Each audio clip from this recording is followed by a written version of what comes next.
Olá, eu sou a Mariana e hoje venho falar das minhas leituras do mês de fevereiro.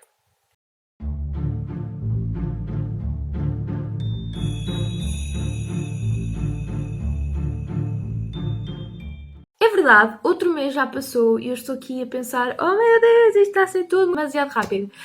Mas não é por isso que nós estamos aqui. Vamos então falar dos livros que eu li. Eu li 7 livros e um conto e, portanto, eu contabilizei também o conto porque ele aparecia no Goodreads e eu fiquei: tá bem, então já que estás aqui, eu vou colocar-te. E o conto que foi o primeiro livro que eu acabei foi Live by Nigel, que é um conto que eu li para a faculdade, porque nós estávamos a falar de fantasia e dos seus primórdios. E o Tolkien escreve um ensaio sobre a fantasia que nós analisámos e depois vai escrever então este conto, onde mete em prática tudo o que falou no ensaio. Sinceramente, eu achei este conto muito interessante e muito engraçado, muito envolvente e fiquei muito curiosa com a escrita do autor. Dei este conto 4 estrelas e não posso dizer muito mais porque depois não quero dar spoiler. Depois, ainda para a mesma cadeira, eu li The Lion, The Witch and the Wardrobe.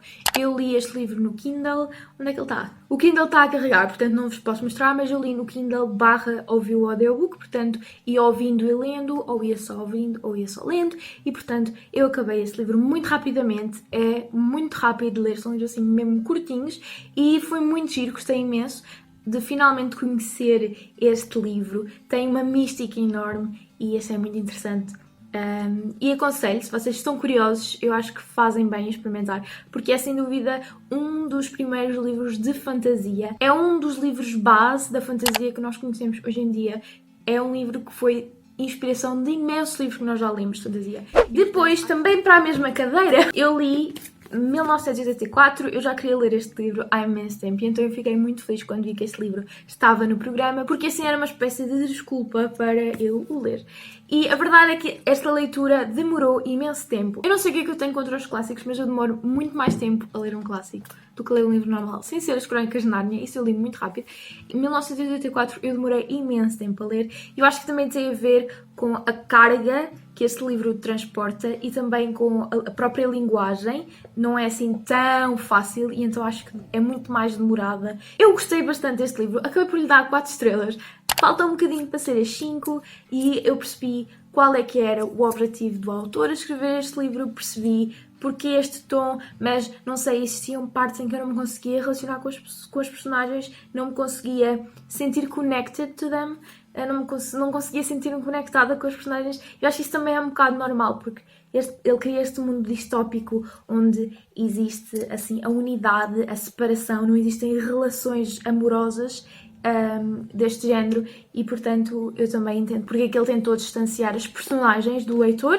No entanto, isso foi algo que fez-me um bocadinho de confusão e não posso lhe dar as 5 estrelas, mas é um livro que eu aconselho imenso, apesar de ter demorado imenso tempo, é um livro que eu aconselho imenso, gostei bastante. Não sei o que é que eu ia dizer mais, porque isto é um clássico e toda a gente já falou deste livro e, portanto, eu não sei o que é que eu ia dizer mais, mas se estás a pensar em ler este livro ou não ler este livro, sem dúvida que deves de ler. Não te assustes se demorares um bocadinho mais a lê-lo, mas eu acho que vale muito a pena. Eu hoje vou para Alcobaça e eu juro que eu comecei a gravar este vídeo cá, porque eu achava que tinha aqui a maior parte dos livros, mas a verdade é que eu já levei alguns para lá, portanto, não vou mostrar na mesma livros. Pô. Então,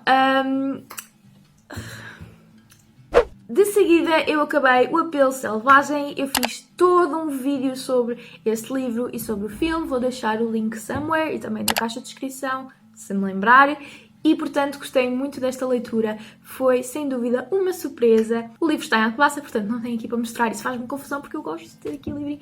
Mas pronto, gostei bastante, acho que é um bom livrinho, lê-se muito rapidamente, é um livro muito cruel, muito real e eu acho que vale muito a pena lerem. Se quiserem saber mais, vão então ao vídeo. Depois eu li o Prince Caspian, que é supostamente o segundo livro das Crónicas de Nárnia, segundo a publicação. Não sei quem é que andou a numerar estes livros, mas acho que puseram, este corresponde ao 4º livro da coleção, se bem que foi o segundo a ser publicado e faz sentido com ordem. Anyway, eu li-o também para a minha cadeira de ficção científica e fantasia.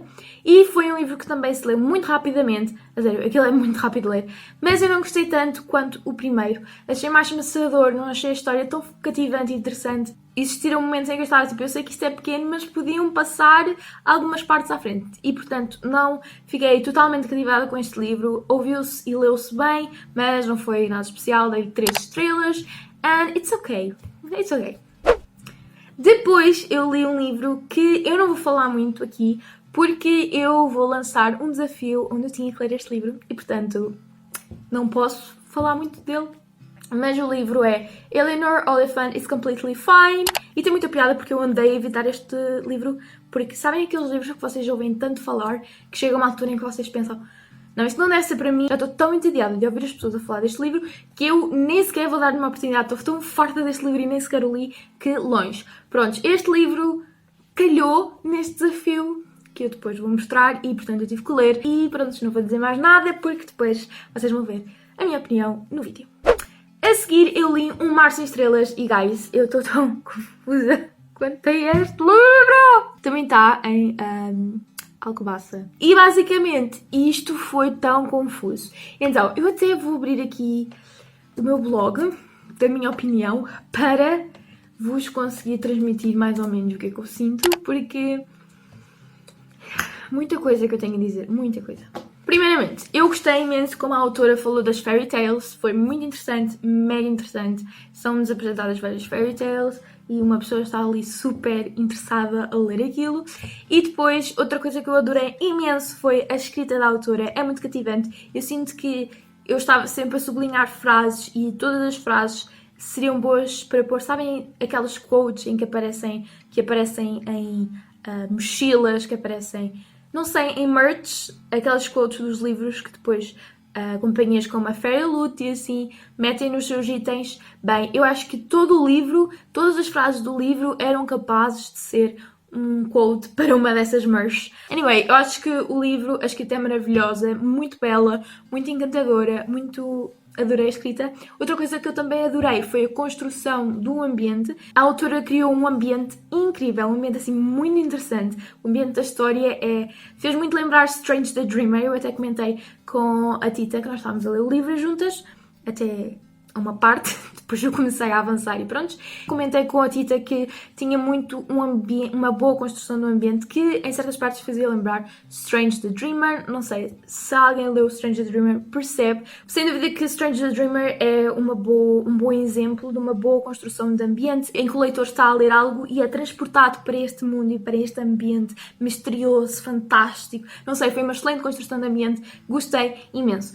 Agora vamos falar das coisas que eu não gostei. E, portanto, o problema deste livro é que tem coisas que eu adoro em livros e que eu fiquei fascinada e depois tem coisas que eu fiquei tipo não, please.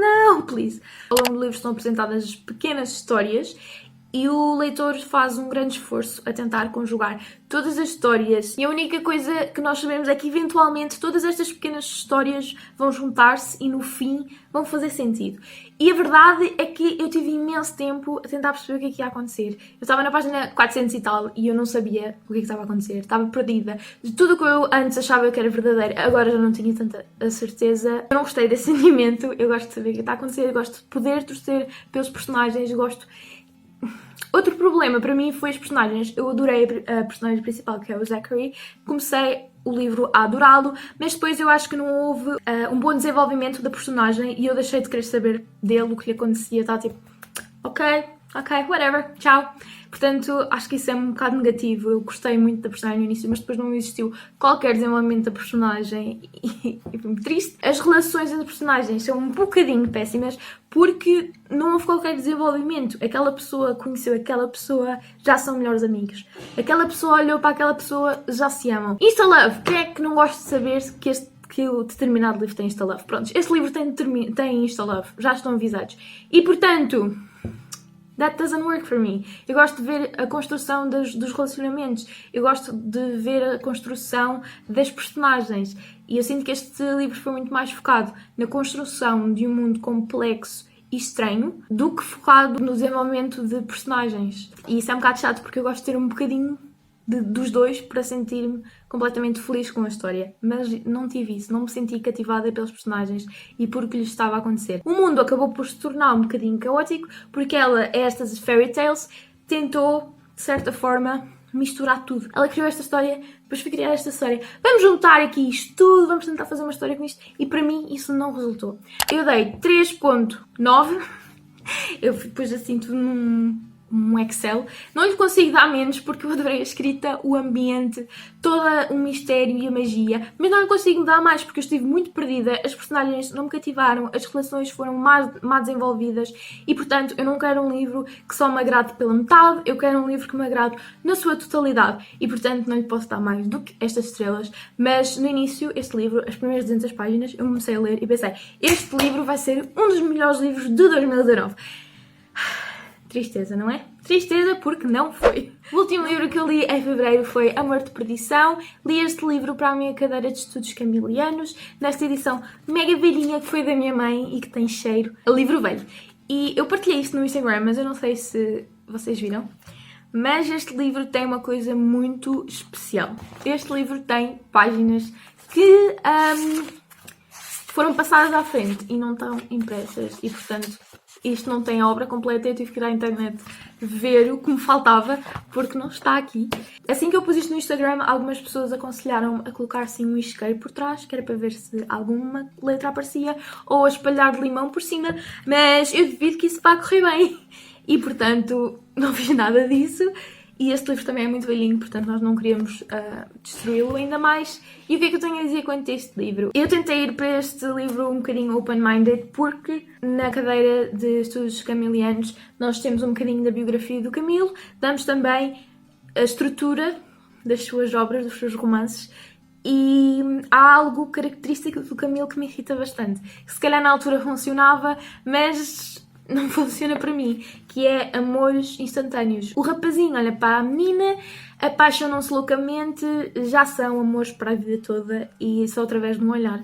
E, portanto, isto é algo que eu não consigo entender, que não acredito, amores à primeira vista, eu não acredito nisso. E Camilo é pró escrever sobre isso e é algo que me deixa muito descontente, porque se alguém escrevesse este livro em pleno século XXI, este livro não tinha metade do sucesso. A sua sorte é que foi escrito em 1862. Para além deste Insta-Love, eu acho muita piada à forma como Camilo escreve, a todo o seu drama, à forma como ele tem todo um vocabulário português na sua mente. Eu acho que isso é de louvar. Também acho muito interessante como podemos tirar vários ensinamentos deste livro, como por exemplo a sociedade, a forma como a mulher é aos olhos do homem um objeto e o homem é que decide o que é que quer fazer com a filha. O homem tem o poder de a enviar para um convento se ela o tiver chateado. E, portanto, eu gostei muito de ver esta sociedade aqui representada. Dei 3 estrelas, não acho o melhor livro do universo. Acho que é interessante para quem quer experimentar Camilo, mas não sei se algum dia voltarei a ler. E por hoje é tudo. Digam-me se já leram algum destes livros. Um beijinho e até ao próximo vídeo. Tchau!